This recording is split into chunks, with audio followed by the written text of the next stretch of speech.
In a world set in the not-so-distant future, completely immersive virtual reality games had become commonplace, earning them a reputation for being retro. As a result, there were very few masterpieces in gaming, and an overwhelming number of game releases were considered trash. Their designs fell far short of the graphic technological capabilities of the time. Despite most people dismissing these games, which made sense since they were admittedly terrible, some individuals found a unique fascination with them. After all, there's a taste for everything. These people who dedicated themselves to playing these lousy games came to be known as bad game hunters. Our protagonist, Rakuro Hizutome, a high school junior, was one of them. The anime starts with Rakuro defeating the final boss in one of these terrible games called Faria Chronicle Online. In this game, the villain was an evil deity. After the deity's defeat, the game's main character, Faria, was overjoyed because her journey had come to an end. But just as Rakuro completed the game, he delivered a swift kick to Faria's face, declaring that she was the real culprit behind all the game's problems, thus putting an end to one of the worst lousy games Rakuro had ever played. He felt greatly relieved and happy that the suffering was finally over, akin to a prisoner who had just been set free. This made him eager to find his next bad game, just to experience that sensation all over again. The next day, Rakuro began his day as usual, snacking before heading to school. His mother had a collection of insects, indicating her passion for entomology. Rakuro mentioned to his mother that one of her butterflies had escaped its cage before leaving for school. At school, students discussed their plans for the upcoming summer vacation, which was starting the next day. Meanwhile, a girl named Rie Sega, also a high school junior, who clearly had a crush on Rakuro, observed him from afar, trying to muster the courage to approach him. She rehearsed a conversation in her mind, intending to use game as a conversation starter, as she knew it was something Rakuro liked. However, her attempt was foiled when one of Rakuro's friends approached him, thwarting any opportunity for her to get closer. After school, Ria visited a game rental store called Rock Roll, where the manager, Mana Iwamaki, was preparing the store for the summer vacation rush. When Ria entered the store, Mana greeted her and, noticing Ria looking around, informed her that Rakuro wasn't there. Ria tried to cover up the real reason for her visit, saying she was looking for new games, but it was evident that she was infatuated with Rakuro. Mana, however, saw through her intentions and revealed that Rakuro wouldn't be showing up anytime soon. She explained that Rakuro had challenged himself to play a particularly terrible game for quite some time, which had kept him away from the store. Mana then showed Ria a game that one of their customers was renting. The game had terrible ad for allies, extremely difficult enemy attacks, and was riddled with bugs. This made Faria Chronicle Online, legendary in the realm of bad games, a perfect fit for bad game hunters, as it required a lot of skill, even to get past the first challenge. Unbeknownst to them, Rakuro had already completed the game, and he arrived at the store at that moment to return it and ran an even more challenging game. When Ria saw her crush entering the store, she hastily hid, lacking the courage to face him.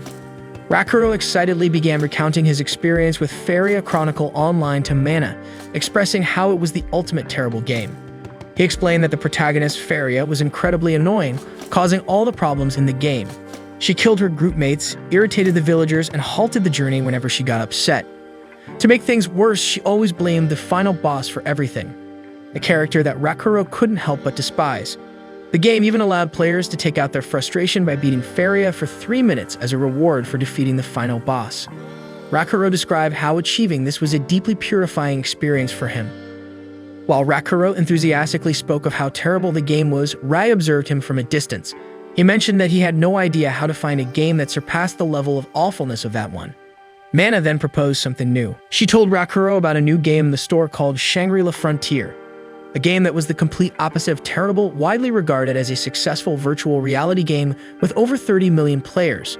Confronted with something entirely different from what he was accustomed to, Rakuro accepted the challenge and took the legendary bad game home.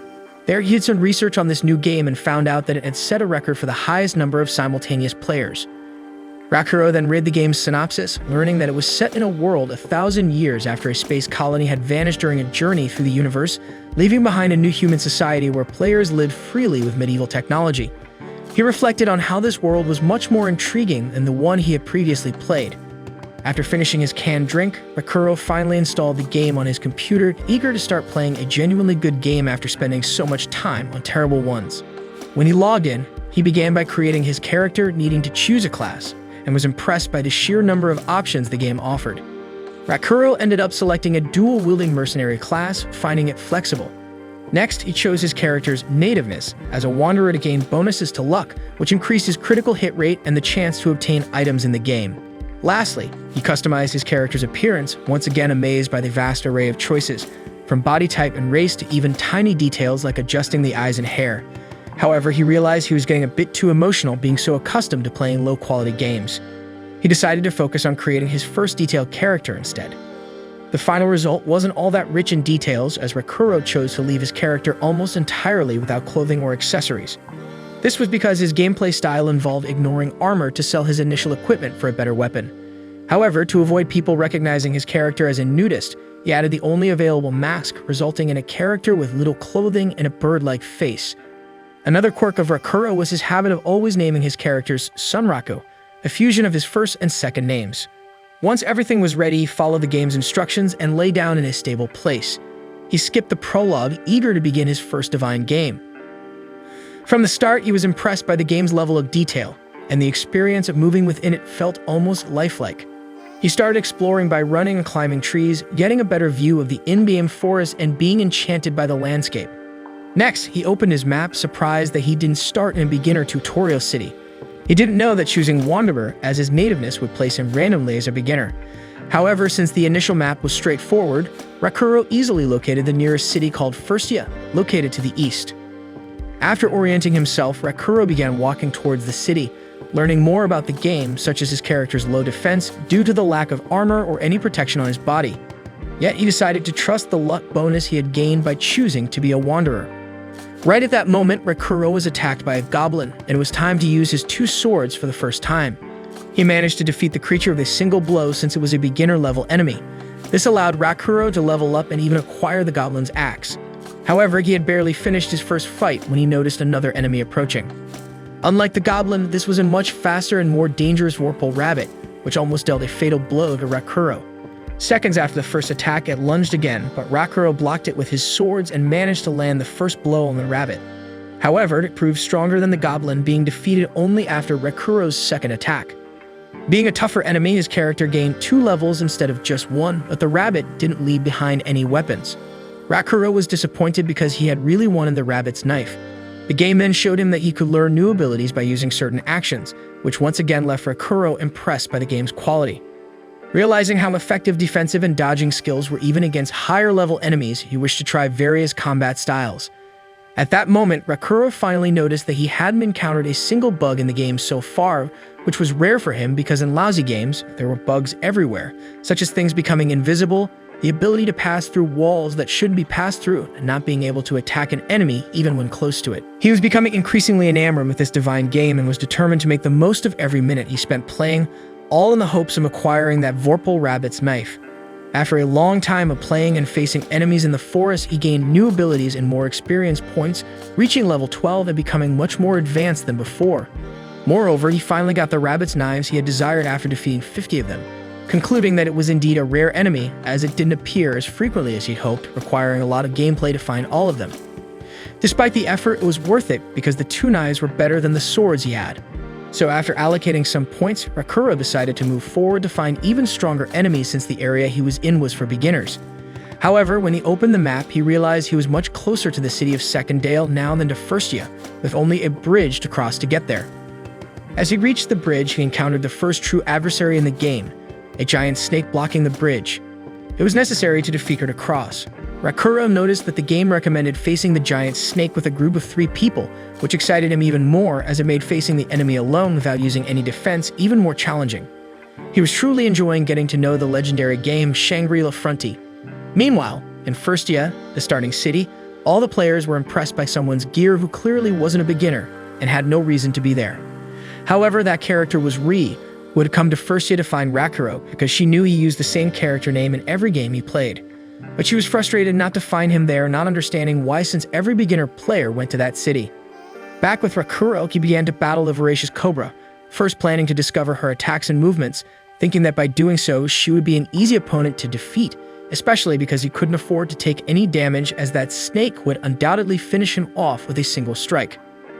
Rakuro was quite confident that his plan would work, but as soon as he tried to make his first strike, his sword broke, making him realize how tough the snake's scales were. Still, Rakuro remained confident and armed himself with the two machetes he had obtained by defeating the rabbits, as they were stronger than the swords.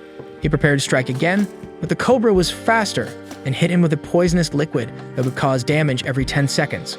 Rakuro still thought it would be easy to win the battle, having conquered much harder games before, even though he now had a limited time of 4 minutes to defeat his opponent, as his life would end due to the poison after that.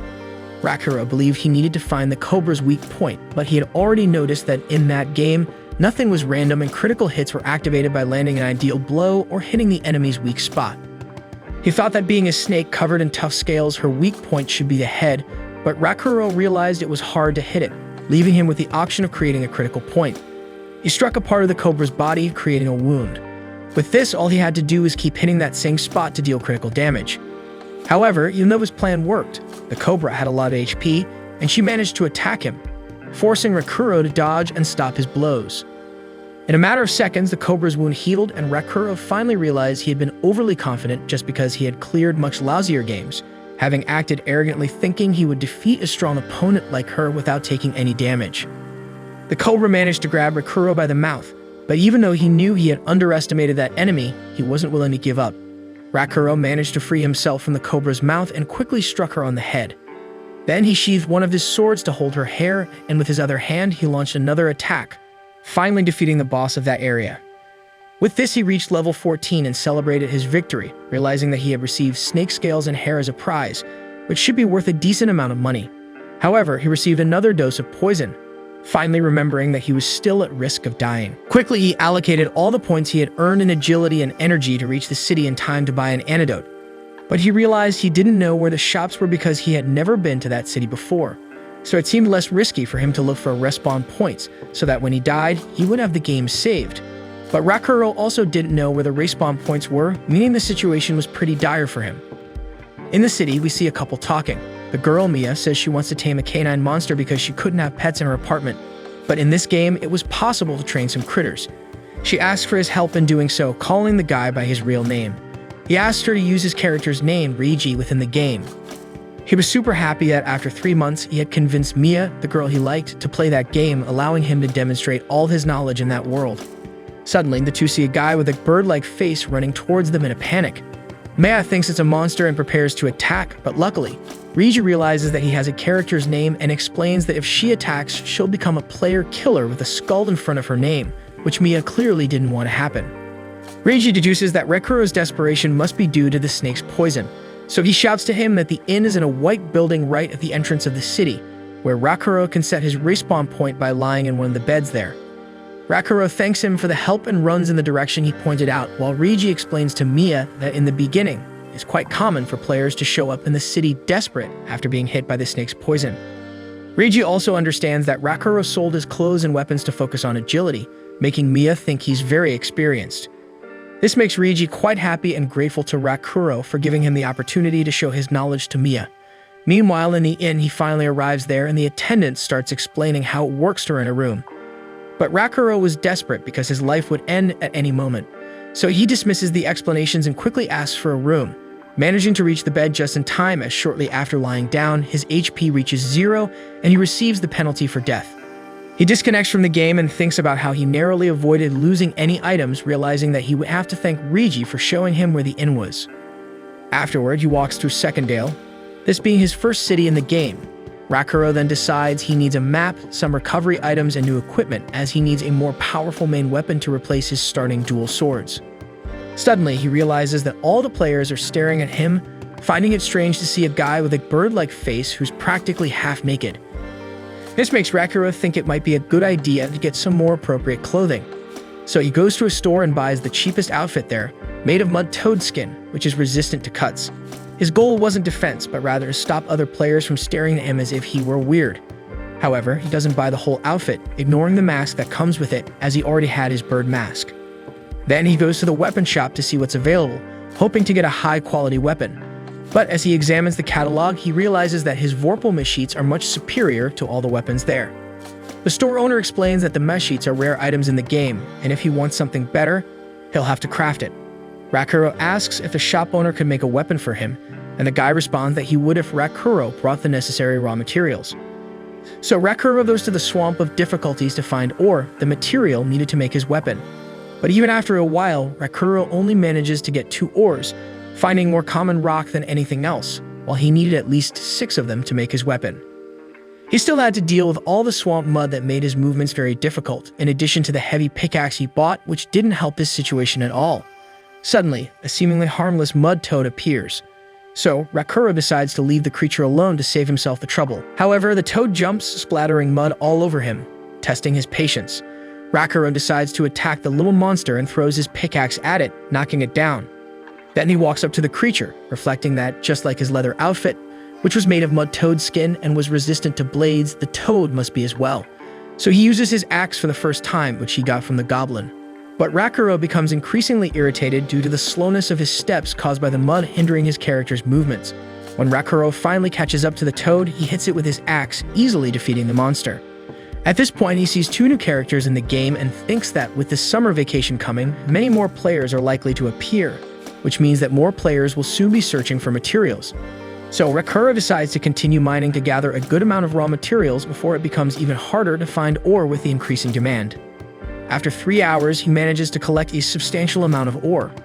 Then the weapon shop owner shows him the options he has with that material. But at this moment, he notices that Rakuro has also found the swamp coffin fossil, a rare material that can be used to craft the swamp dagger. Rakuro is impressed by the weapon and asks the shop owner to make 2 of those daggers for him. After Rakuro buys a map and a few other items, his 2 daggers are ready and he's amazed by how divine those weapons are. The shop owner explains that Rakuro should keep bringing materials to him to further enhance the weapons. At this moment, Rakuro realizes how the shop owner was conversing naturally, despite being a computer-controlled character, and he's impressed by the artificial intelligence. The man then warns Rakuro that it's not a good idea for him to leave the city at the moment because it's getting dark and the nighttime monsters are very dangerous. Rakuro thanks him for the warning, but he's someone who enjoys a good challenge and is eager to test his new weapons and advanced levels. In other words, the shop owner's warning only makes Rakuro more determined to leave the city at night to face the monsters. Meanwhile, Rei had already searched for Rakuro's character in all the starting areas, leaving only Secondale City.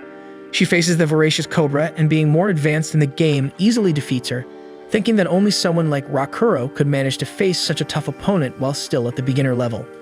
At the same time, nearby, Rakuro starts to understand why the shop owner asked him not to leave the city at night, as the nighttime monsters were proving to be much stronger than the others, causing him to level up and gain new abilities. However, while fighting a red-hatted goblin, he realizes that the opponent is much stronger than a regular forest goblin, with a lot of HP, a unique fighting style, and the ability to summon multiple allies, a power that Rakuro thought should only be used by weaker monsters. Surrounded by the small creatures, Rakuro realizes he's in real trouble since even fighting just one of them was challenging enough. Even if he tried to escape, he didn't know if he would survive. But as he was enjoying the challenge, fleeing wasn't an option. He starts to fight the small goblins, but suddenly, he realizes he has underestimated the game once again because all the creatures are defeated due to the arrival of a new monster. Rakuro remembers that this wasn't just an ordinary game, it was divine. The opponent is a gigantic creature, a unique monster named Lekan, the Night Striker. Unfortunately for Rakuro, in the entire history of the Shangri-La Frontier game, no player had managed to defeat even one unique monster, as they were incredibly powerful and difficult to face. In the past, Rie was struggling to complete a very challenging game. She confided in Mana, the owner of the game store, about needing to find a way to finish it or else she'd never be able to embark on an adventure with Rakuro. So Mana suggested that Rie should play some flawless games to strengthen her skills since she didn't want to hold Rakuro back. This was the moment she introduced Rie to the divine game, Shangri-La Frontier, a game that any discerning gamer would want to check out. Rie mentioned that her sister enjoyed the game a lot, and Mana proposed that she should ask her sister to teach her everything she knew to become strong enough to guide Rakuro when he played. Rie accepted the challenge, determined to become proficient. However, what Mana didn't anticipate was that Rie would become addicted to Shangri-La Frontier. And so Rie became an exceptionally skilled player and set out to find Rakuro in the city of Secondale. There she crossed paths with Mia and Rigi, who informed her they had seen a character named Sumrako, which was Rakuro's in-game name. The two were taken aback by Rie's intimidating appearance. They explained that Rakuro used to wear a bird head and little clothing, but was now running because he had been poisoned by a snake, though they suggested he might have acquired new equipment. Rei realized that Rakuro had indeed managed to defeat the snake without visiting the first city, and as a token of gratitude for the information, she gave Mia and Riji a coordinates teleporter before speeding off in search of Rakuro. Mia inquired about who this player could be, and Riji speculated that based on her guild cloak, she belonged to a guild focused on unique monsters like Lycan, a night attacker. Since Mia didn't understand what these monsters were, Riji explained that they were a special class with a name and title. Most in-game monsters reappeared after being defeated, but unique monsters were a one-of-a-kind entity, rumored to have 7 in total. Nobody knew how to encounter them. Moreover, for each unique monster, there existed a guild formed by the best players to defeat that specific monster. So Rei was part of the guild designated to take down Lycan, the night attacker, who was currently standing in front of Rakuro. Lycan was essentially a powerful, gigantic black wolf that had swiftly defeated a group of red hat goblins, signifying that a single strike from him could reduce Rakuro's health to 0. Rakuro was paralyzed with fear as he gazed at Lycan, but after a while the monster finally launched an attack with its massive paw. Rakuro reacted quickly, defending himself with his new swords. Subsequently, Rakuro attempted to strike the wolf but had limited success. Nevertheless, he held on to hope, thinking it would be easy to defeat this unique monster. However, he knew that the battle would be challenging, and he was grateful for his new abilities gained from practicing all night, as without them he wouldn't have been able to block Lycan's attack. Rakuro had to remain vigilant as he managed to draw his knives and land a critical blow on the monster. They continued their battle with Rakuro doing well. Suddenly, the moon was obscured by clouds and Lycan vanished into thin air. Rakuro looked around searching for the creature when he realized it was right behind him. Rakuro merrily evaded it and managed another critical hit, but then Lycan disappeared once more. When it reappeared, the monster attacked Rakuro with full force, but Rakuro skillfully dodged every blow. However, the creature continued to vanish and reappear, making Rakuro wonder if the wolf could teleport. They continued their battle, and Rakuro noticed that Lycan's skin was even tougher than the cobra's scales, rendering his previous attacks ineffective. Despite delivering around 200 critical hits, Rakuro felt that he was making no progress in harming the monster. Furthermore, his Vorpei's blades, once nearly perfect, were now worn out. In other words, unless Rakuro could find a vulnerable spot on the wolf, his weapon would be destroyed. Rakuro admitted that the monster was too powerful for someone of his level, yet he continued to enjoy the divine game, relishing every challenge. Rakuro faced Lycan, delivering one critical hit after another. However, after a while, Lycan prepared to launch an attack. Rakuro believed that Lycan wouldn't be able to reach him from that distance, but the wolf began to howl, creating such a loud noise that it shattered some nearby rocks and froze Rakuro in midair. At that moment, the clouds covered the moon once more and Lycan disappeared again. However, Rakuro couldn't move, and as he fell, his body started to disintegrate. When he finally hit the ground, the wolf was there once more, but Rakuro was no longer able to fight, with half of his body already disintegrated. He couldn't comprehend the nature of that attack, but he noticed that for some reason, even after such a powerful blow, he still had 1 HP remaining. Nevertheless, he knew it wouldn't last long as the wolf stood right before him and he was unable to fight. Rakuro recognized that this unique monster was as strong as its creators intended, a perfectly programmed adversary. However, this also meant that it was possible to defeat Lycan, and that's precisely why Rakuro decides that his goal will not be a final boss, but rather to defeat Lycan, the Mega-Attacker. And so, Rakuro's life comes to an end. He wakes up in Ian's bed in the city where his respawn point is and notices that he has some marks on his body. He then discovers that he's cursed by Lycan. It prevents him from using any kind of equipment on the affected areas, which is a significant portion of his body. So he'll have to go without any equipment, just as he was at the beginning of the game, only this time it's not by choice. Rakuro is furious with Lycan, who appeared out of nowhere, devoured him, and cursed him. Thanks to Lycan, Rakuro was left with no equipment. The curse also grants resistance to magical effects on the affected areas, makes lower-level monsters flee from the character, and affects conversations with NPCs. To make matters worse, the curse can only be removed through the prayer of a saint or by defeating Lycan, a type of curse that must be destroyed at its root. Rakuro walks through the city so angry about the situation that he begins to compare this divine game to the trash he used to play, while other people are frightened by his bird-headed appearance and lack of clothing, just as it happened at the beginning of the game. Despite this, Rakuro decides to stay calm and remember the 3 principles he learned from playing bad games. First, to have a patient heart. Second, to have an unshakable spirit. And lastly, to have decisiveness. So if he steps away from the crowd to think calmly about what to do and analyzes his character sheet, discovering that he gained a lot of experience from fighting a unique monster. He leveled up, improved his skills, and had 50 stat points to distribute. He decides to distribute the points carefully, but without any defense or attack equipment. He allocates the points as if he were made of paper, considering that any blow could end him.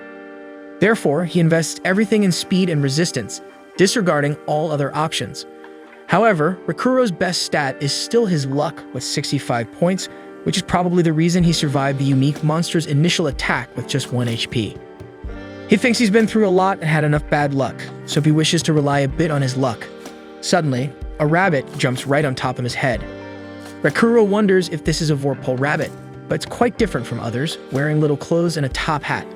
He ponders whether monsters could actually appear in the city while the rabbit waves goodbye to him. Not knowing what's going on, Rakuro decides to follow the animal. The chase begins, and while running, he concludes that this rabbit is indeed quite different from others and must offer a rare item, thinking it's a game event. After some time running, he finally corners the animal, but magically, a door appears. The rabbit goes through it, and Rakuro approaches the door, discovering that it leads to the Rabbit Country, a unique game location. Then he remembers reading that despite Shangri-La Frontier having a vast world exploration storyline, it also features some hidden side quests that are unknown to the public. Nobody knows when or where they will appear or what they do. Therefore, the equipment, abilities, and spells that one can obtain in these unique settings are always of high level, which makes game clans search for them. Rakuro opens the door, observing everything around, and believes that his luck is at play for him to have found something so valuable so early in the game. He decides he can't let this opportunity pass and steps through the door. However, Rakuro didn't notice that the door recommended the player to be at least level 80, while he was only at level 28, not even halfway to the game's recommendation. Rakuro then falls into the rabbit country called Rabbits, where everywhere he looks, there are these creatures and objects have little rabbit ears. At this moment, he's startled because the rabbit he was chasing before is right behind him, welcoming him. The rabbit says that everyone in Rabbits was eager to meet him because Rakuro had the courage to face a unique monster alone. It goes on about how brave Rakuro is and how powerful Lycan is. After a while of the rabbit chattering, Rakuro finally remembers that affecting NPCs was one of the effects of his curse. Then the rabbit finally introduces itself as Emil and says that their leader wants to meet Rakuro. Emil starts guiding Rakuro to their leader's palace, and Rakuro is worried that the leader might seek revenge for all the rabbits he killed. However, Emil reassures him, saying that their leader is not that type. Upon arriving at the rabbit palace, Rakuro is impressed by the place, and Emil explains that despite many players visiting their country, Rakuro will be the first to see the palace. This makes him feel special, thinking that luck was finally on his side. Next, Emil leads Rakuro into a room in the palace and enters, announcing to his leader that he brought the human of the Vorpal soul to meet him. When Rakuro sees Rabbits' leader, Vizak, he becomes quite frightened by his appearance and intimidating demeanor. Vizak says he thought humans had no talent, but it seems one is different, leaving Rakuro paralyzed with fear. The next day at the Rockroll store, the manager once again catches Rie by surprise, trying to find Rakuro in the store. She asks Rie if she's heading to the dojo, and Rie confirms she is, but decided to stop by the store to see if there were any new games. Mana immediately informs her that Rakuro didn't go there that day. It's summer vacation, so he's probably gaming nonstop. Rie explains that since Rakuro always played with the nickname Sunraku, she tried to find him in the game. However, it seems he skipped the first tutorial city. The manager laughs and says it's typical of a fanatic for bad games. He'll probably encounter all sorts of unique scenarios. Rie agrees, saying it's not impossible. The manager wishes Rie good luck and tells her to confess her feelings to Sunraku. This makes Rie blush with embarrassment again. At Sunraku's house, we meet his sister named Rumi Hizutom. She's leaving for work and mentions she'll be back late. Sunraku doesn't pay much attention but gives her an okay. He's grabbing a can from the fridge while reading about the unique scenarios in Shangri-La on the internet. He finds an article about the Vorpal rabbit scenario, but it's different from what he experienced the previous day in the game. There he encountered a mafia boss rabbit that was as intimidating as Lycan. This boss introduces himself as the leader of Rabbits, which is the name of this unique rabbit scenario. The boss rabbit, Vizak, asks if Rakuro really fought the Toto, referring to Lycan. Vizak mentions that Rakuro has the Vorpal spirit, but Rakuro has no idea what that means. The boss rabbit offers to train Rakuro, and since this is a significant opportunity, he accepts right away. Rakuro is initially afraid he might have said something wrong, but the rabbit boss calmly tells him that since Rakuro requested his training, he's now Rakuro's little brother. The boss finishes by saying that for close friends like Rakuro, they can call him Vash, a privilege reserved for those he truly recognizes as having potential. Rakuro is relieved that he gave the right response. Vash asks the little rabbit to take care of Rakuro, who wants to show him the palace, but Rakuro has been playing for a long time and wants to rest a bit. Of course, he also wants to research more about unique scenarios and unique monsters. The little rabbit decides to show him their lodging instead. Rakuro is surprised that he can set a respawn point there. Before they leave, Vash mentions that he forgot something and throws a necklace toward Rakuro, who is utterly confused. It turns out to be a Vorpal Soul necklace. The user receives half the experience points but gains 2.5 times more status points. Rakuro tries to remove the necklace but is unsuccessful. It can't be removed unless the rabbit boss allows it. The little rabbit says the item suits Rakuro well, which annoys him because he now has another restriction. It dawns on Rakuro that the necklace is a significant advantage and somewhat overpowered. He realizes that nobody in the forums seems to know about this unique scenario that leads to the rabbit's palace or the necklace. It's a scenario that only he knows. He checks the time and realizes he has a commitment, complaining about a colleague named Katso and wondering why he had to invite him to this lousy game. The game he's talking about is Berserk Online Passion, abbreviated as BOP, but known for being a terrible game. Rakuro used to be addicted to it, and it's one of those lousy games. On the first day of release, the player base dropped to less than 100, meaning that most players are the same type, addicted to bad games. Sunraku meets his partner there, and the guy immediately wants to start fighting. Sunraku asks about the rules, and his friend says it's obvious that anything goes. The friend uses a technique that glitches his character and attacks him. Sunraku remains calm and responds with a series of quick punches. While they're fighting, two guys nearby realize that both Katso and Sunraku are fighting. This game is so crazy that the winner is the one who knows more about bugs because everything is buggy in this game. The fight ends with Sunraku losing because his friend knows more about the bugs in the game, and Sunraku has only been fighting NPCs. The friend recalls that when he heard Sunraku was playing Shangri-La, he thought it was a joke, but now asks if it's true. Sunraku has no shame in admitting he's addicted and mentions the 7 most powerful monsters in the game, of which only 4 names are known so far. The friend doesn't care, but Sunraku says he won't stop playing until he defeats the monster that humiliated him. Now, Katsu is convinced to start playing Shangri-La after this conversation. He asks Sunraku if he knows who else is playing Shangri-La. Sunraku has no idea, and the friend says he sent an email to someone letting them know that Sunraku is now playing Shangri-La Frontier, and it's a significant event. The scene then shifts to a woman wreaking havoc on some NPCs in Shangri-La. In fact, they are not NPCs, but other players, and she earns the player kill tag. She arrogantly mentions that she'll have to be nice to Rakuro, aka Sunraku. In his second-day alley, Sunraku enters the game again. Maybe due to playing a bit of trash games, he notices how easy the Shangri-La avatars are to maneuver. The little rabbit, Emil, asks where Sunraku wants to go. There are plenty of fun places in Rabbit's palace, like the arena, training ground, and more. Sunraku says all of that sounds interesting, but he wants to reach Third Dreama before it gets crowded. Since the summer vacation started, Firstia, the first city, is full of new players, and Secondale will soon be the same. Sunraku doesn't want to deal with congestion or fight over monsters and mining spots, so he's making a run for it. He's heard that Third Dreama is a large city, and if he's going to take the unique scenarios seriously, he prefers it to be from a spacious city. He asks Emil if she understands, but she has no idea what he's talking about and agrees with everything. She offers to help him get to the other city and invites him to join a group. Sunraku accepts and joins Emil's group, realizing that her stats are much better than his. Speed is the only stat where he's superior. He starts to wonder if Lekem's mark activated this unique scenario. He wonders if Emil, the little rabbit, is the game's way of compensating for this. As they are about to embark on their journey, 2 female players notice Emil and comment on how cute she is but wonder how someone has a Vorpal rabbit as a pet. They also notice the guy with a bird mask and get scared. Sunraku realizes he needs to get out of there as he doesn't want them to find out about the unique scenario of the Vorpal rabbits, so he takes off running. The players wonder how to tame one of those Vorpal rabbits, and as the guy runs away, one of them takes a screenshot of Sunraku with Emil on his arm, saving it to ask questions about it on the forums. This is the last thing Sunraku wanted. He runs until there are no more players around, and Emil comments that she's not suited for running around like that. Sunraku asks what they should do next, and he wants to confirm a part of the cursed text that says monsters lower level than him will flee.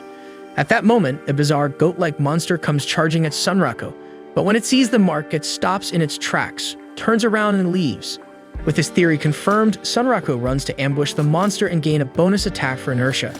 It's a law of physics that isn't typically considered in the real world, but few games try to replicate it. Emil is amazed by the attack and mentions that it was hard to tell which of the two was the monster. Sunraku now knows that even with the mark, he can defeat monsters of this speed or slower. Now that he has checked what he needed to, he discusses the next plan, which is simply to ignore all the weaklings.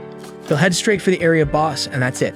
Imul doesn't think it's a good plan, but since they are both speedsters, they'll get to the area boss quickly and reach Thirdrima. He checks the map and sees that the area boss should be where they are, but all he can see is a swamp. He now understands what Imul was trying to tell him earlier. He was in a hurry to leave the city and didn't ask about the area boss. She informs him that the monster's name is the Mud Digger. It emerges from the ground to attack, so it's crucial to find a way to trap in one place. Sunraku is now in a bit of trouble as he's going to have to fight in a swamp, and he might not do well. Imul realizes the monster is approaching and warns Sunraku. As the monster emerges from the swamp, Sunraku tells Imul to climb on his shoulder. In Shangri-La Frontier, the swamp forces everyone to walk. One leg is always stuck until the other foot reaches the bottom. This situation is the worst for Sunraku. The area boss, the Mud Digger, is then revealed, and it's a gigantic slug-like creature. The game recommends having at least 4 people in a group to fight this boss. Sunraku counts as 2, but he's not so sure about his chances. The battle begins with both of them observing each other. Rakuro wonders how he's going to fight with this swamp limiting his speed. The swamp boss takes a surprisingly high leap given its enormous size, and Rakuro wonders how it can dive into such shallow mud. Yep, that's how games go. The monster approaches Rakuro and he uses a sliding move to dodge the attack. The battle experience with Lake Cannon has improved several skills, so discovering the best way to use them will be the key to winning this battle. The monster tries to bite Rakuro, but he manages to stop it with his daggers and then counterattacks. The little bunny is impressed, but Rakuro says the real challenge begins now. In a few seconds of battle, he has already used the abilities that seemed most useful to avoid damage, both the counterattack and the sliding move. The cooldown time for each ability is 10 seconds, during which he cannot avoid damage. When the giant slug approaches him again, the bunny uses a skill called Magic Blade, which hits the monster in the face and knocks it into the swamp. Rakuro is impressed and he realizes that he forgot he has a partner. It seems a bit strange for a real player to rely on a real NPC, but now that he has a chance, he shouldn't waste it. He decides to reduce the distance while the monster is down using the acceleration ability, which provides a temporary bonus to attack and agility. Nonetheless, the approach is slow and Rakuro is getting frustrated.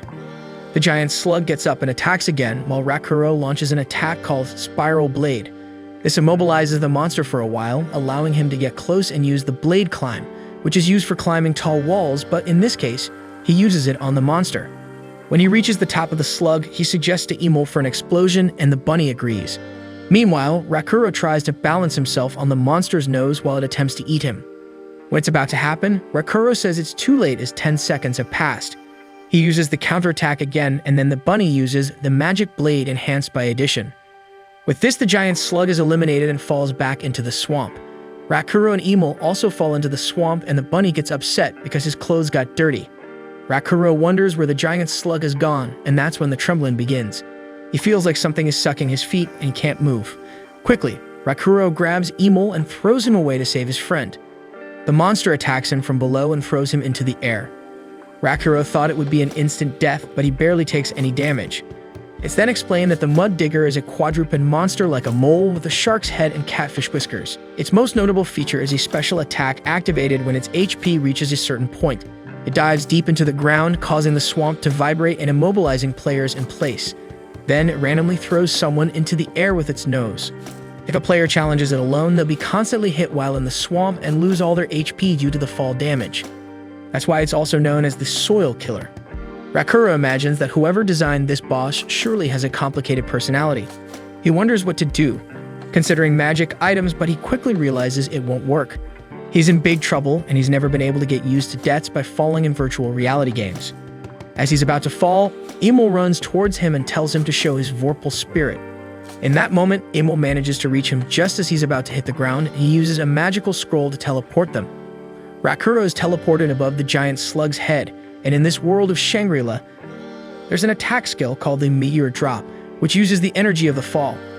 Sunraku had accumulated a lot of energy during his fall, and when Imul teleported him above the Mud Digger, he had that energy.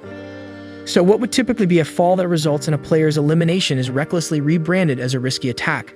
In other words, it's not a Meteor Drop, it's a Meteor Drop by mistake. Finally, with this attack, the swamp monster is defeated. Rakuro loses a significant amount of HP due to hitting his head during the attack, but he's lucky to have 1 HP left, and with this victory, he reaches level 29. Emil congratulates him on the job, and Rakuro is still processing everything that happened, as so much happened in such a short time, and he's having trouble organizing his thoughts. He celebrates with Emil and praises the bunny, who tells him to stop imitating what he says. Like with Leikin, Rakuro had difficulties in this battle, with the difference that this time he survived and won. After some time following that battle while they're walking, Rakuro consumes some herbs to restore his HP. However, even the herbs don't bring his HP back to the maximum immediately. Emil is surprised that Rakuro shoved the herbs down his throat, but Sunraku says it's the only way to get them into his mouth, given that he has a woodpecker's beak. Sunraku thinks about how Emil has incredible strength, and in reality, he ended up being carried on Emil's back. He hopes that Emil will work hard and put in the effort to become as strong as a Vorpal rabbit. Emil says that they'll soon reach Thirdrima and asks if, after they arrive, Sunraku will stay in rabbits the whole time. Sunraku confirms this and then brings up another question about how to hide Emil when they reach the city. Drawing too much attention, as they did the last time, could make them vulnerable to attacks. Emil says that in that case, he'll use the mysterious rabbit bracelet, the treasure of Vorpal rabbits. He asks Sunraku to keep it with him and then shouts the word metamorphosis. He transforms into a little girl, ensuring that he leaves Sunraku surprised. This will allow them to enter the city without being noticed. Sunraku finds it all very strange, as he thought he was playing the best Japanese game in the world, but now he thinks Shangri-La is some kind of harem game with a rabbit girl. He figures he's taken quite a trip. At this point, Emil cancels the transformation and mentions that it's quite exhausting and that he'll transform again once they arrive in the city. 4 or 5 minutes is the limit in his current state. Sunraku understands and thinks that when they're in the city, Emil will have to revert to his normal form when they're in private. However, he points out that Emil made a mistake, a fatal Vorpal misunderstanding. He says that the moment he started walking around with the half-naked birdman, he made himself even stranger. Sunraku thinks that, in the end, Emil will have to play the role of the desperate girl walking with a half-naked birdman. They finally arrive in Thirdrima, and Emil comments on how big and lovely the place is just as he remembered it. Sunraku doesn't seem very impressed. He says he's not like a destiny-guided warrior and has seen many places. He tells Emil to move on and prepare to transform to avoid suspicion. In Thirdrima, the guards are surprised and ask why Sunraku is half-naked. They think he's caught some criminal. Sunraku confirms that he already knew that he's a stranger, and the guards also notice the frightening marks on his body. Emil, in the form of a girl, tells the guards that this man has a past that brings sadness just by hearing about it. She begins to lie to the guards, saying that guided by his own destiny, Sunraku was reborn as a super warrior and challenged his rival from a past life, none other than Leikin. But by the smallest difference, by a hair's breadth, by the slightest caprice of fate, he was cursed.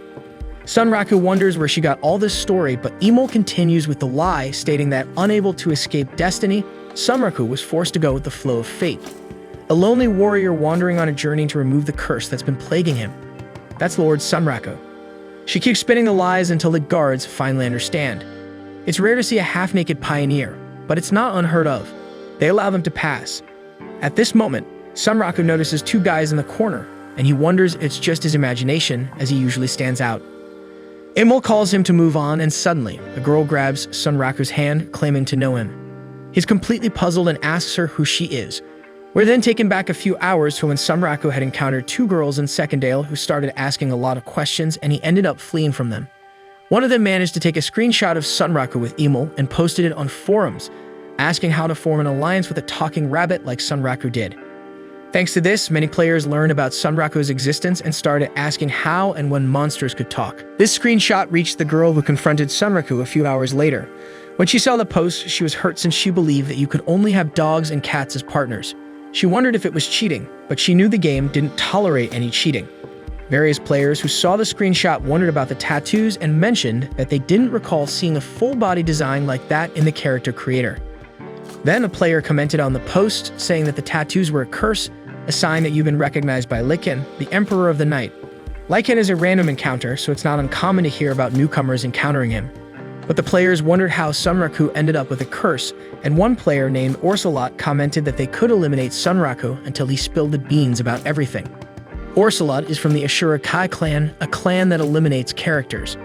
At this point, the scene shifts to a red-haired woman who comments that if Mr. Sunraku is seeing this, he should talk to a player with a wolf emblem and a sword, apologizing for all the information about him that leaked, they can protect him. The woman is very interested in the Lycan's mark. Thanks to this screenshot, Sunraku has become a focal point, treated like a special event boss, and he has no idea about any of this. Now we return to the girl who challenged Sunraku. She asked how to tame a Vorpal rabbit, and Sunraku can't play dumb. She knows he was with a talking Vorpal rabbit. Sunraku wonders how she found out and what he should do now. He definitely won't reveal any information about the unique scenario, and he doesn't even know how to activate it. Sunraku responds that he doesn't know about that, and at that moment, another girl appears and tells him it's not cool to keep information to himself. Everyone should share the fun.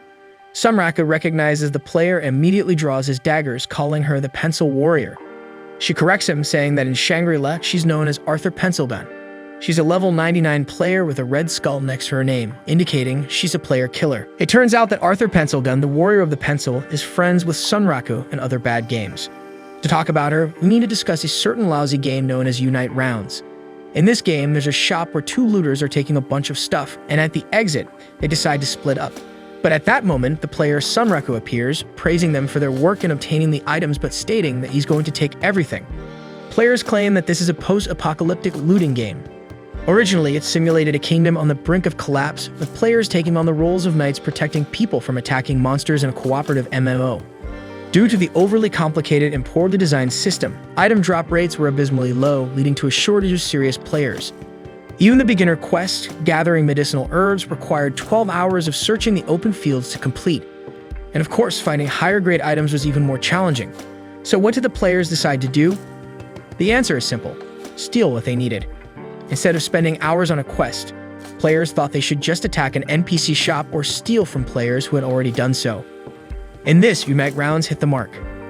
In a world filled with atrocities and where everyone was an enemy, a single figure consumed by violence and knowing every trick in the book took control of the kingdom, the Pencil Warrior. Now in charge, she declares that they will share all the wealth and items. The players celebrate, and thus the Pencil Kingdom was born. On that very day after nightfall at dawn, we see all those players who were celebrating a few hours earlier now lying defeated and looted on the ground. It's at this moment that Sunraku and his colleague Katsuo enter the castle, and Sunraku takes the opportunity to grab some things for himself as well. Katsuo asks Sunraku if the game isn't about defending the kingdom from monsters. Sunraku responds that he thought it was about defeating the true evil queen, the Pencil Warrior. She was nothing like the final boss in the game's story. She intentionally abused players who didn't follow her and then used her agents to create an organized resistance to oppose her. In other words, she fueled the victims' desire to fight back, preventing them from simply giving up on the game. This time, Unite Rounds was completely catering to the whims of a single player, and she acted under the name she had chosen, Dystopia Empress. She is surprised and comments that Sunraku used the rebel army as a distraction for a small attack in her private quarters. She thinks it was a clever move. Sunraku remarks that she could have used more efficient traps. It was so easy that they got through on the first try. Sunraku and Tataki Katsuo, she says she will remember those names. Dystopia Empress says that there's something about Sunraku's silly grin that annoys her, so she says it's time for the battle against the boss and asks if they can defeat her and become the Revolutionary Knights. After this scene in Unite Rounds, we return to Shangri-La where the two meet. They have a history together in another game. In Unite Rounds, they fought until it ended in a draw, with both of them dying in the end. But here in Shangri-La, they have a significant level difference. The one initiates the attack and says that she assumed the penalty and came to Fictitia just to eliminate Sunraku.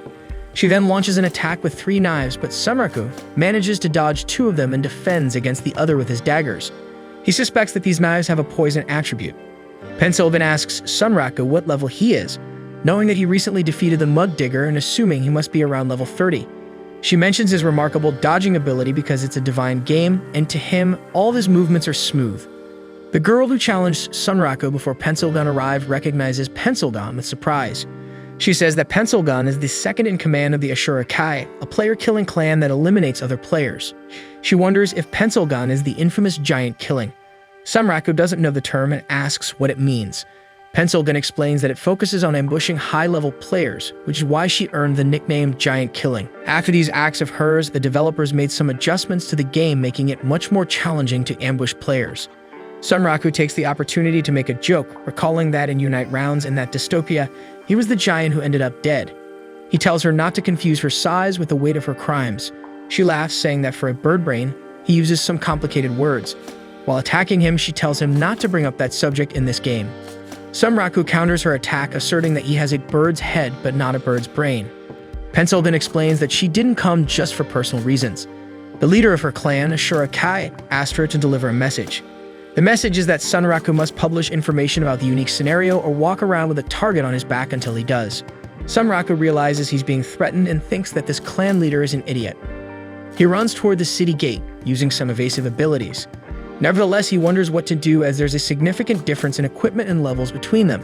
Sunraku cleverly notices that Pencilvin is putting in a lot of effort to prevent him from getting closer to the gate. He assumes she adjusted the timing of the first attack to keep him from entering the city as well. It's indeed quite inconvenient for a player killer to operate in a densely populated city. Pencil then prepares for her next attack, and meanwhile, Emil, transformed into a girl, starts to appear. He's approaching the time limit of the transformation. The girl who challenged Sunraku before Pencildan arrived laments the fact that Sunraku is fighting Pencildan now because she couldn't get the information she wanted. At that moment, she notices Emil and goes to ask him a question. But right then, the transformation is undone, and the girl is left utterly baffled until she finally sees Emil in his original form at the worst possible time for Sunraku. The girl is enchanted with Emil in her hands, and he asks her to calm down. Sunraku was watching this, and Pencildan asks him if he's really underestimating her. That's when he gets the idea to use a counterattack and tells her that she's underestimating him. After giving her a kick, he orders Emil to come to him, and the rabbit obeys, immediately hopping onto his shoulder. Sunraku runs toward the city's entrance, and the crazy girl asks if she can at least take a picture. Sunraku says he'll allow it if they survive, but Pencildan asserts that he's not fast enough to escape her. Suddenly, an explosion occurs, and the crazy girl appears in front of Pencildan, saying that she doesn't care about Sunraku, but that if Pencildan puts that cute rabbit in danger, she'll eliminate her on the spot. Sunraku was pleased with this situation. He's made the girl named Animalia take him out of danger. He tells Emil that she really liked him.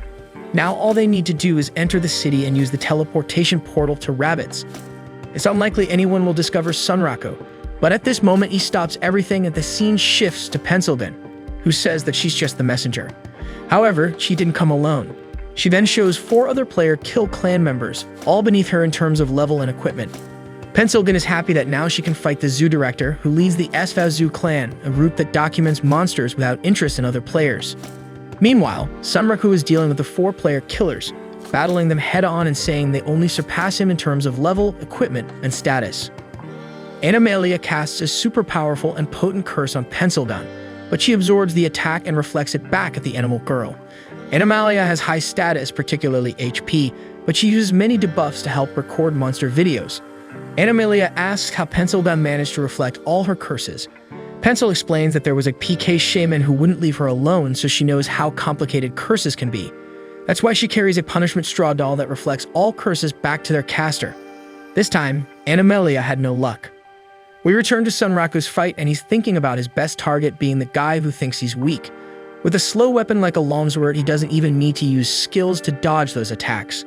The problem is how to deal damage to higher-level players with stronger armor. Just then, a surprise occurs. Ria shows up in her armor, delivering a destructive blow to one of the player killers and eliminating him with just that one strike. The other 3 are shocked and wonder if that's the most powerful skill, the attack holder. Sunraku wonders what this attack holder is, and Ria looks at him, confirming the bird-headed Sunraku and the nickname. She finally managed to find Hizutome, and this moment takes us back a bit in time outside of virtual reality to Ria's home, where she's wondering where Hizutome is. She can't find him. She starts to think that the games he likes are quite unusual and challenging, and she's never been able to find a game they could play together. But Shangri-La is different. She knows how to play this game, and she won't let this chance slip away. She enters the game from a Secondale Inn and reads a message from her sister. Her sister asks Siger Zero, Ria's game nickname, to look for a specific player who was last seen near Secondale. He has a Vorpal rabbit wearing clothes and talks to him, probably on his way to Third Dreama. The message includes a picture of the player equipped with a birdwatcher mask, legs, and torso marked with Lycan. The player's name is Sunraku. Ria begins her search using a very fast-running skill. Several clans are trying to contact Sunraku, including the Ashura Kai. At this moment, Sunraku is likely already in battle, so Ria needs to be cautious. She spots Sunraku and thinks that if she saves him from the player killers, she'll have an opening to talk to him, maybe one day even in real life. She launches that powerful cutting attack we saw earlier, which wiped out one of the player killers. Pencil then says that things have become interesting, and maybe those player killers won't be able to defeat Sunraku. Battling him in Shangri-La has made one thing even clearer. The skills he acquired from various bad games of all genres are more valuable than unique items and higher-level status. That's a powerful weapon in Shangri-La Frontier. Pencilbin heard that Katsuo is also playing Shangri-La now, so with him joining Sunraku, that project is becoming more realistic. When the dust settles and Pencilbin sees Saiger Zero, she's entranced because first, Sunraku attracted the zoo director, and now the attack holder. She's thrilled that she found Sunraku in the game, but then Animalia says she hit her with 5 spells. The punishment straw doll is extremely potent, with each doll being able to absorb up to 5 debuffs. Animalia asks if Pencilbin can now counter her final attack. Suddenly, we go back in time a bit, where Hizutome is casually chatting with a friend saying he's playing a game full of bugs with only automatic saves. His friend responds that he doesn't understand why, but the game seems fun. Hizutome admits the game is actually bad, and the friend adds that game-breaking bugs are the worst kind of garbage, asking why Hizutome is playing a bad game. Comically, Hizutome replies saying he plays because it's fun. During this scene, Rie is behind the guys, observing and thinks to herself that Hizutome always seemed to be smiling but was distracted and bumped his head on a pole. The anime shifts to the school where the two study, and another guy talks to Hizutome, asking if the edition he's reading is the latest and if he's looking for new bad games. In the background, Rie still observes him, thinking about how he seems to be enjoying himself. Even during his martial arts class, Rie continues to think about Hizutome and decides to go after him. She arrives at a game store where she sees the boy choosing a game. The store attendant appears behind Rie and catches her attention, making her feel embarrassed. Back at school, another friend strikes up a conversation with Hizutome, and Rie thinks she tried to talk to him many times, hoping she could eventually talk to him, even if it was in a game.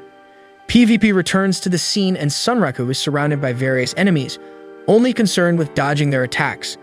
The huge enemy in heavy armor tries to execute a destructive cut on him, but he escapes again. Emil is amazed by the opponent's power. Soon, they can see the name of this formidable opponent, Saiger Zero. Sunraku says she doesn't seem like a player killer, abbreviated as PK, but he bets she's after that unique scenario like the others. He looks around at the number of enemies and says he won't be able to escape this and needs to find a way out. Animalia recovers and casts a sacrifice spell on Pencilbin, draining all her and her opponent's HP. She says the straw doll has been consumed and Pencilbin can't reflect the curse. Animalia completes the spell and both of them die together. A huge explosion occurs and Sunraku asks Emil to open the portal. Sunraku uses Saiger Zero's sword as a boost and jumps, trying to escape. While jumping over Saiger Zero, he apologizes to her. One of his opponents tells the others not to let him reach the city because it's full of bounty hunters. But Saiger Zero quickly strikes the 3 opponents who were planning to pursue Sunraku, killing them all. While fleeing, Sunraku says he'll at least remember the name of this opponent, Saiger Zero.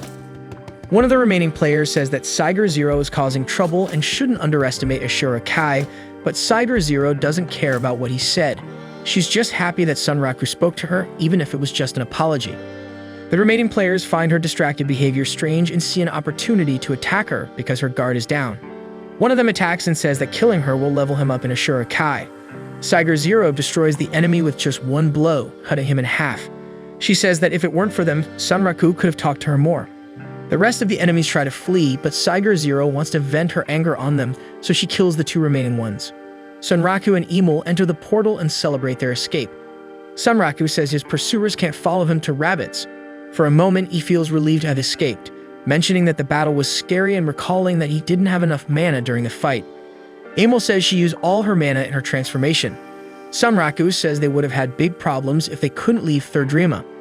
Emil compliments the taste of the mana item she's drinking, and Sunraku is glad he bought some. He concludes that at least the objective was achieved. Pencilbin sends an email to Sunraku apologizing for her defeat. In the email, she says, "My death was my fault alone. I don't consider it a loss to you. I can't believe Attack Holder helped you." Sunraku wonders who Attack Holder is and realizes it's Saiger Zero. Pencilbin continues the email. "Anyway, I really want to talk to you. I'll invite Katsuo for a meeting in the Unite rounds. Let's talk about scheduling later." Sunraku is confused and says she doesn't want to talk in SLF, finding it strange. He receives another email, this time from Katsuo, who says he was also invited by Pencilbin for a meeting. Katsuo is curious to know what Pencilbin has to say and asks Sunraku to go too. Sunraku replies that he can't back down now that Katsuo has put pressure on him, but that he has more important things to do right now. Imul says again that the mana potion tastes good, and Sunraku apologizes for the delay, saying they will start this unique scenario for real. Imul responds, finally, jumping for joy. Sunraku asks Imul what they should do now and remembers that Vash, Imul's boss rabbit, said he would train him. The rabbit said he would take Sunraku to the battle arena where they do most of the training. This arena is called the Vorpal Coliseum, and Sunraku is impressed with its size.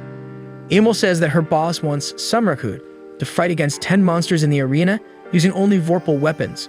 Sunraku gets excited, saying it's a chance to level up before wiping the smile off Pinsilvan's face. Sunraku draws his weapons and gets ready. Imul opens the arena gate. As the gate opens, Sunraku thinks he doesn't expect to win 10 fights right away and that he should use trial and error, learning the attack patterns of the enemies to defeat them.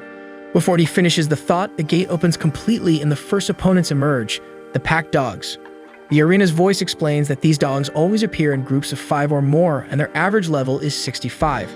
Sunraku says they look strong. He becomes desperate and complains to Imul, asking if she's really going to make him fight several level 65 enemies. Imul replies yes, and that it was only the first monster. Sunraku sarcastically tells Imul to at least be honest because it was the first fight, not the first monster. The dogs jump on Sunraku and easily defeat him. Back in the real world, Ria is moved because Hizutom talked to her. The memory of him jumping over her head comes to her mind, and she thinks about gathering the courage to send a friend request. While wondering if he would accept, she imagines him accepting her friend request with excitement, thanking her for saving him in the last PvP, and saying that now they will go to school together every day. Ria is excited by her own imagination, but suddenly becomes worried because she couldn't find him in Third Rima, wondering if he logged out. She concludes her thought by wondering what Hizutom is doing now. Meanwhile, Sunraku is on his 7th attempt against the pack dogs, and Imul tries to motivate him. The dogs attack Sunraku again, and he thinks fortunately there's no penalty for dying in the arena, but the problem isn't the number or level of enemies, but that they attack in sync. To protect himself, Sunraku uses the repellent counter-attack skill, thinking that this coordination is the result of a commander giving orders. He dodges a new attack using the sliding movement and takes a distant position to think.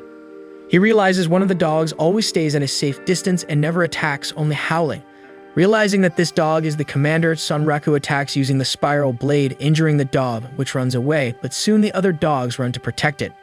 Since the commanding dog was injured, the pack lost the synchronization of attacks, becoming an easy target for Sunraku. He protects himself from attacks and goes after the commanding dog to prevent it from giving orders, landing critical hits on it while the dog tries to escape. After several critical hits, the dog's HP runs out and it dies. Imul gets excited and praises Sunraku. He goes after the remaining dogs and realizes they don't stand a chance without their leader. One by one, he defeats the dogs, winning the fight and completing the first challenge. Imul praises Sunraku again, who responds, hoping that this time there won't be several enemies at once. Imul replies that this time it's only one, and the gate opens again. From there emerges his second challenge, the Parasite Tentacle. It's a massive monster with a bear's body and 8 snake heads, which frustrates Sunraku once again because he considered it to be several enemies at once. Quickly, Sunraku realizes from the creature's name that the true monster was the tentacles, not the bear. As soon as he cut off all the heads, the bear stops moving and he emerges victorious. The next level presents a goblin berserker. Sunraku mocks, saying that even though the arena called the goblin super strong, it was just a figure of speech because it was still just a goblin. He concludes that the goblin was easier than the dogs and the tentacles. At level 4, he faces the Dino Javelin, a boar with the ability to explode when attacking and incredible resistance. Sunraku times it and realizes the boar runs for 20 seconds each time before getting tired. He climbs onto the boar and masters it, drawing on his experience with mechanical bulls and other games. For the 5th opponent, the arena throws the Toxic Eagle, attacking only from above. Sunraku dies to the eagle over 100 times. At the creature of level 6, Sunraku faces an armor larva but claims it's weak compared to the bird that flew in the heights and dropped poison bombs. At level 7, he encounters a fast and strong panther but not resistant. He learns that the panther's strategy is to get behind you and attack from outside your line of sight, and he manages to defeat it. In level 8, there's a 2-headed tiger. According to Sunraku, nothing special, just a normal strong monster.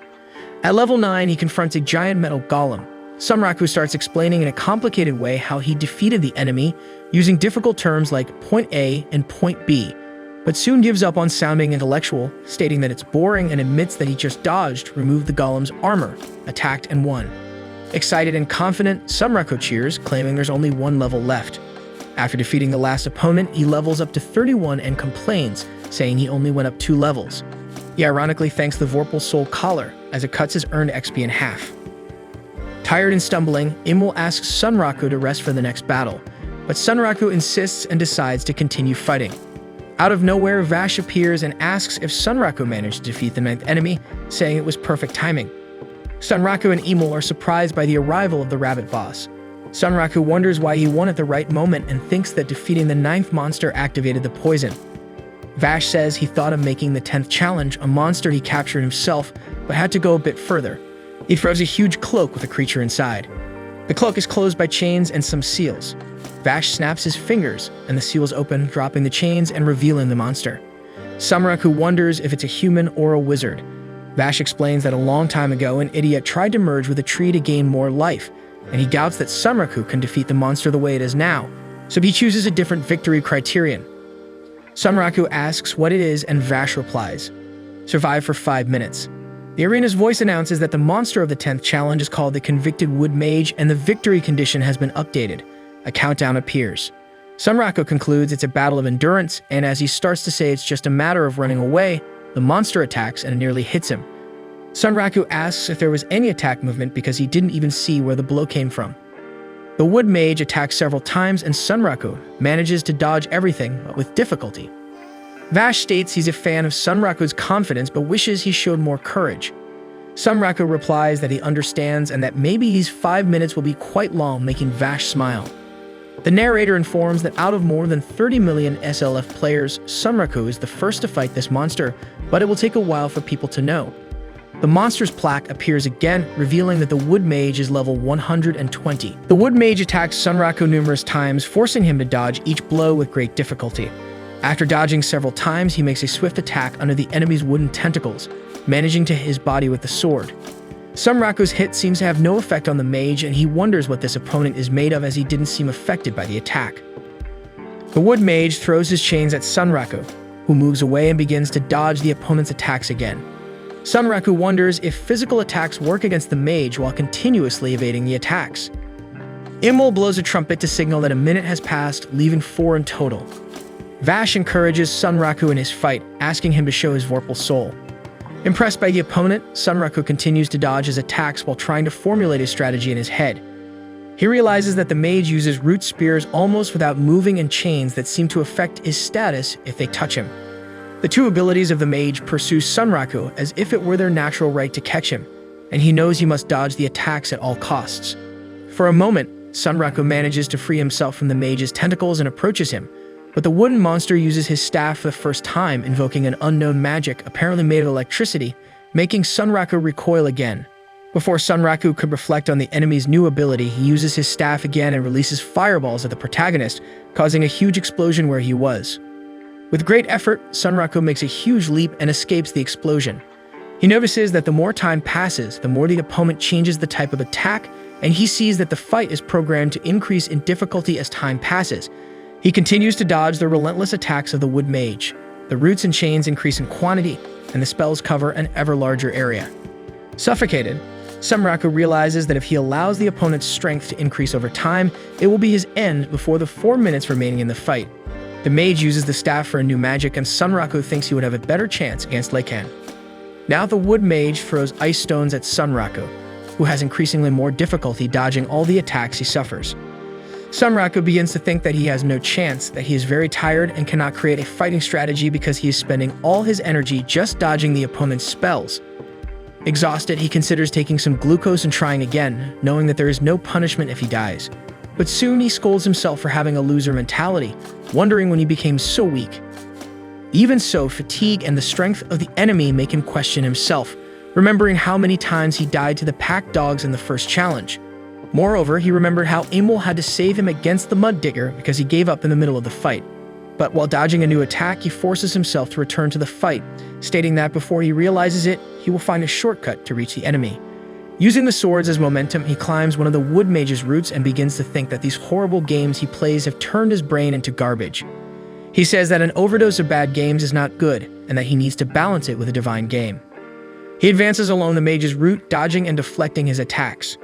Sunraku knows it makes no sense to give up on an event he cannot lose or take shortcuts in a game that has not been completely released.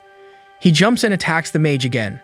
Vash praises Sunraku, who went through all waves of magic to achieve a new physical attack but knows it is futile because Sunraku can only use basic attacks. Sunraku is tired and needs to win the fight in one go, so he has an idea. Instead of using the swords, he kicks the wood mage's staff, making the magical weapon fall from the enemy's hands. Sunraku observes that even if the mage blocks physical damage, the kick works. The mage tries to retrieve his staff by throwing chains in its direction, but Sunraku throws a sword at the chain and prevents it. He mocks the enemy, saying that it is a very nice staff for a monster to have, and that in a post-apocalyptic world, survival means plundering. The wood mage becomes furious and attacks Sunraku with even more intensity, using only the spells he can cast without the staff. Sunraku remembers the looting skills he learned in the Unite rounds and manages to grab the staff before it falls to the ground. Vash praises Sunraku's skill but warns that there are still 2 minutes left, saying that he will face many difficulties, and now is the time to show what he can do. The lack of the staff made the mage lose control and attack even more, and Sunraku continues to struggle, dodging ever larger spells. Emil motivates his friend, warning that there is only 1 minute left in the fight. The rabbit advises Sunraku to spend this time just avoiding the attacks. Sunraku knows his skill is for that, and he promises not to die after getting so close. With only 47 seconds left, a gigantic magical barrier rises in front of Sunraku, preventing him from continuing to evade. The mage manages to grab him with his chains, affecting Sunraku's status, causing drainage and exhaustion surpassing Lycan's mark. The wood mage shouts at Sunraku to return the staff and attacks him, but he throws the staff away. Desperate, the mage jumps toward the staff and with some effort manages to recover his magical weapon. With so much power back in his hands, he points the staff at Sunraku, but the protagonist is quite calm. Ironic, he calls the enemy an idiot and reminds him that time is running out, and if the mage had continued draining him with the chains, he would have won. Time runs out, and Sunraku says the mage is as stubborn as wood. Even after the time is up, the wood mage throws several fireballs at Sunraku, who runs desperately and asks Vash what is happening as the fight time has already ended. Vash interrupts the fight by grabbing the monster by the collar and throwing him forcefully to the ground, saying that the idea of the 5 minutes was his, not the monster's. It was a close call, but Vash gives the victory to Sunraku. The Rabbit Master casts a spell that disperses the wood mage, leaving Sunraku amazed at how easily the master got rid of such a powerful creature with such a simple move. Vash states that Sunraku certainly demonstrated his Vorpal soul, but Sunraku is confused since the mage absorbed all physical attacks. While Emil celebrates his companion's victory, Vash explains that the enemy can only absorb physical damage while holding the staff, and Sunraku realizes that this is why the mage insisted on having this equipment. Vash announces the mission prize, indicating Sunraku as an honorary citizen of Rabbits. Emil jumps for joy at the achievement, but Sunraku doesn't seem very happy with the reward. He says the prize is nice, but asks if Vash has any rare items or something like that. Vash remembers this detail and snaps his fingers, removing the Vorpal Soul collar from Sunraku, saying that he counts on the protagonist from now on. A unique scenario opens on the screen, indicating that the invitation from Rabbits has been completed. Vash leaves, and Sunraku can't believe he no longer needs to use the XP limiting collar. An extra unique scenario opens called the Epic Scenario of the Vorpal Rabbit, with the option to start now, but Sunraku's only reaction is extreme irritation since the mission he just won didn't yield any items for him. Back in reality, Hizutone logs out of the game and realizes it's almost 3 a.m. and decides to sleep. The next day, Sunraku analyzes the mission of the Epic Scenario of the Vorpal Rabbit, but realizes that the recommended level is 80. He remembers seeing this mission once in a walkthrough but gave up because the plot was too extensive. Discouraged by the difficulty of the unique scenario, he decides to skip this mission for now and go to the next city. However, he needs to move without being noticed by PKs or information hunters, and even if he uses another headgear, the Lycan marks on his body are too conspicuous. He gets irritated with Lycan for not being able to use armor on his torso and legs, but Emil calms his friend, giving him a good idea. Emil takes Sunraku to an exclusive shop in the Rabbit's Palace. It's a shop owned by Emil's younger brother, Pete's. Emil explains that his younger brother buys items and resells them in Rabbits.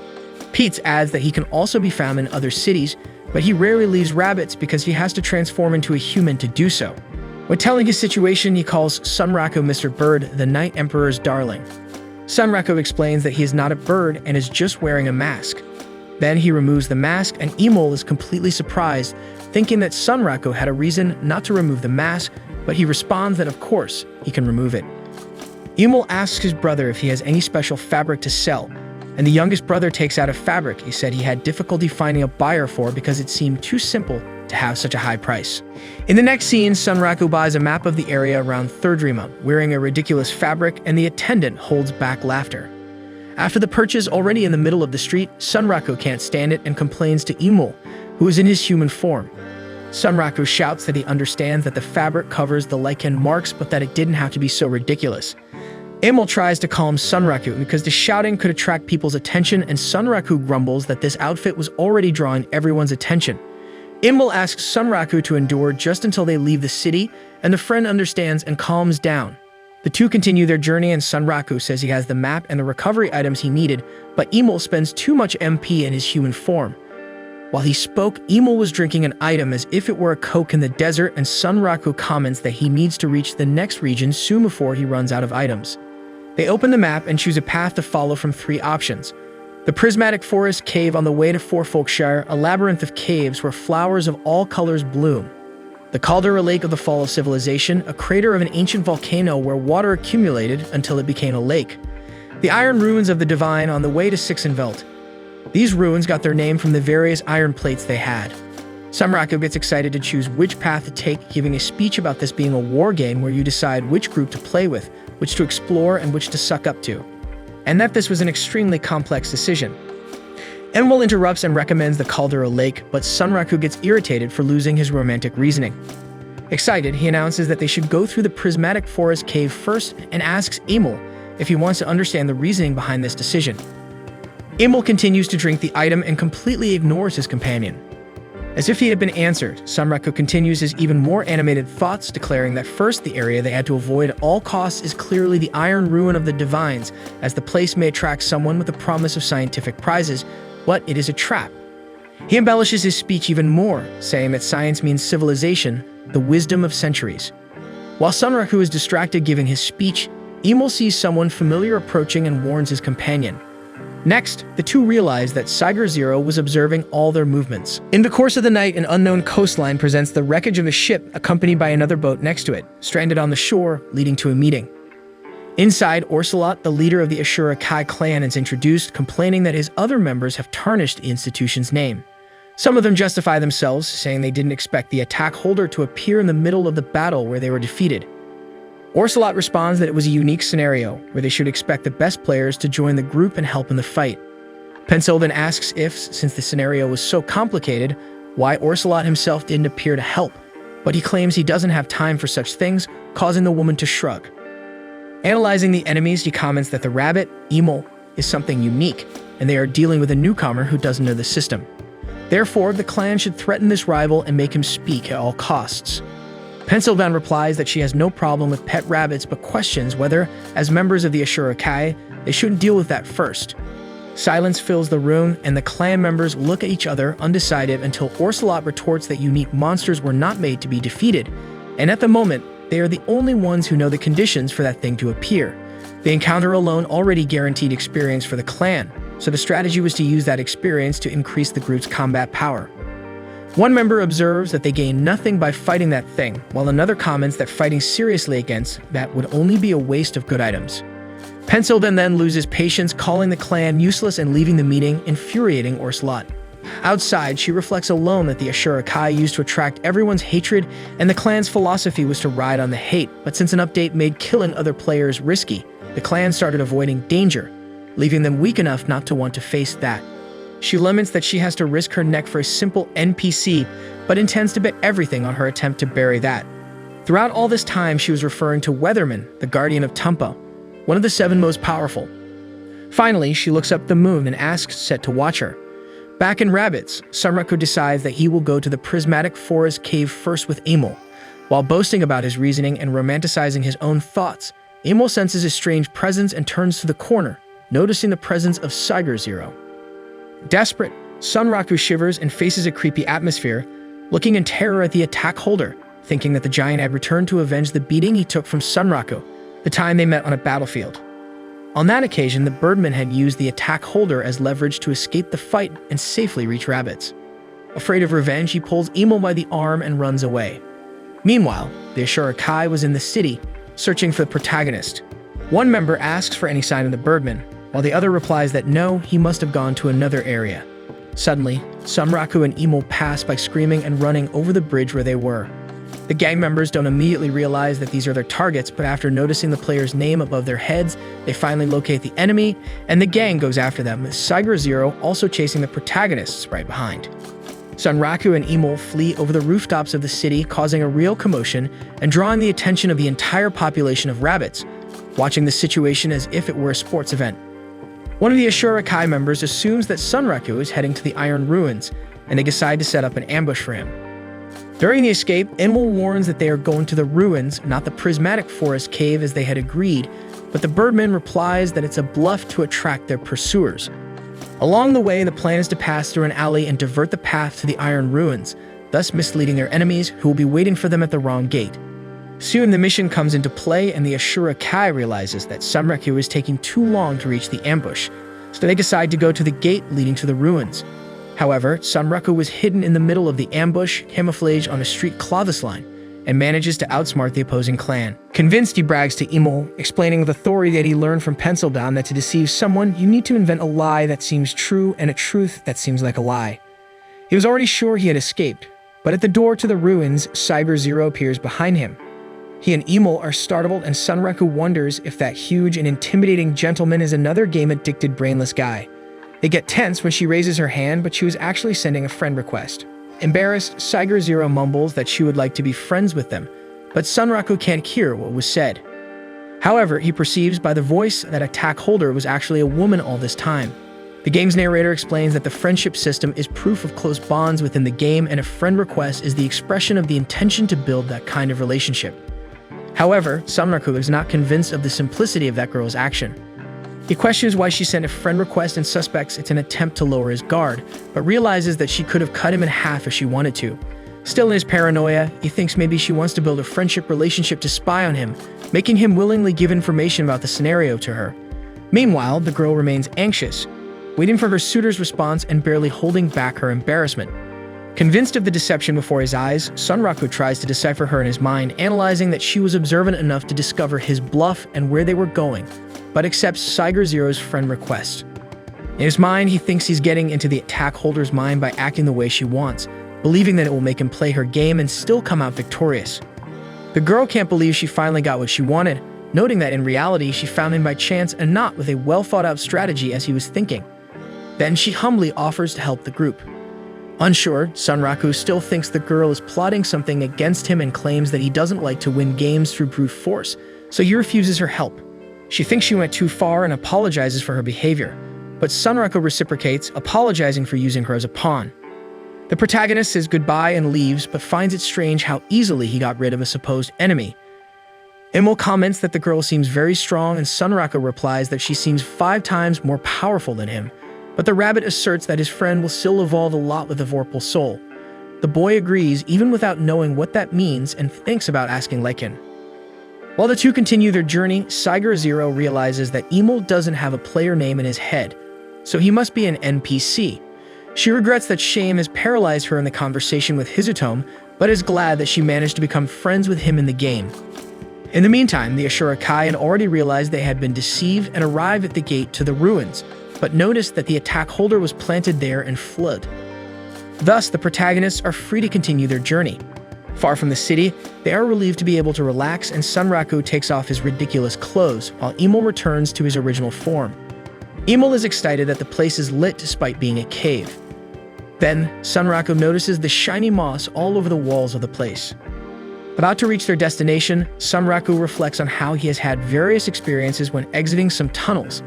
He has been greeted with a beautiful view, rifles pointed at him, and shooting stars passing through the sky. However, he had finally arrived at a place where the name reflects what it really is, so they reach the prismatic forest cave. They are moved by the beauty of the cave with its variety of exotic insects, extremely colorful and lively fauna, giant fungi, and even a beetle the size of a car. Sunraku loves discovering areas, and he celebrates as it always generates that thrill in the stomach that defines a good adventure. He spots an insect flying above him and remembers that he needs to get new items since he has no money. So he attacks a butterfly, but misses his first strike. Despite the butterfly having a bulbous body, it was light, making it easy to dodge. However, he knows that it wasn't fast enough for him, and he cuts the insect's belly, collecting the nectar bag from it. According to the item description, it was fun to shoot. Imul praises Sunraku for his birdman's skill, and both are highly motivated by the idea of making money in that fruitful and abundant region. Finally, he confidently states that he will defeat the area's boss. The group continues their journey through the Prism Forest, and Sunraku shows off a throwing knife he bought, traumatized by the eagle, that toxic eagle, the fifth opponent in the practical training he faced in the arena, as his only ability was close combat. Even though it was a consumable item, he now felt more prepared for adversities and continues his item collection, this time attacking a mimetic praying mantis on the way, undoing the insect's camouflage by throwing his newest throwing knife. After some time, he had collected several items, but remembered that he had not defeated one of the forest insects. Soon, the ground they were on trembles and a huge beetle appears. The creature's 5 meters in length make the protagonist hide. The beetle was drinking sap in the territory of the Empire's bees, which attracted the queen and her hive. Sunraku picks up a mushroom from the ground and pretends it's a microphone, narrating the battle he is about to witness. The bees fiercely attack the beetle, protected by its tucked shell, and manage to advance toward the nest, killing some bees along the way. Sunraku tries to involve Imul in his game, but the rabbit is terrible at improvisation and can't become the commentator of the fake broadcast by the birdman, but he is not discouraged. On the contrary, the increasing excitement of the fight between the insects increasingly thrilled Sunraku's commentator spirit, raising the tone of the narration at every moment. The quad beetle's armor threatens to break with so many stings, but soon it takes flight and hits the queen bee with its horn, killing her. Without their leader, the rest of the hive retreats, leaving the sap free for the beetle to eat. Sunraku comments that the mortal wounds give the beetle a regal air, but this secret admiration left the protagonists distracted, and the beetle, realizing their presence, attacks the two who flee. In the run, Sunraku complains that he wanted to get the items from the dead bees, and Imul comments that the beetle is attacking because it thinks they will steal its sap. Then, Sunraku remembers the first item he collected in the prismatic forest and throws the nectar bag at a praying mantis on the way. Quickly, the beetle attacks the other insect, attracted by the nectar. Sunraku takes advantage of the distraction of the giant target and attacks the cracks in its armor left by the bees. After several critical sword blows, a quad beetle is defeated and drops several items. Thus, Sunraku's inventory is full, and they continue the adventure. During the walk, Imul comments that it is unfair to take advantage of the work of others, but Sunraku replies that this world is a wild place, and you have to do what is necessary to stand tall. Then he sees some webs spread on the trees in the forest and realizes that the area's boss is a clown spider. They reach the spider's lair and invade it, while the scene reveals the grotesque drawing of a sad clown face on the giant insect's abdomen.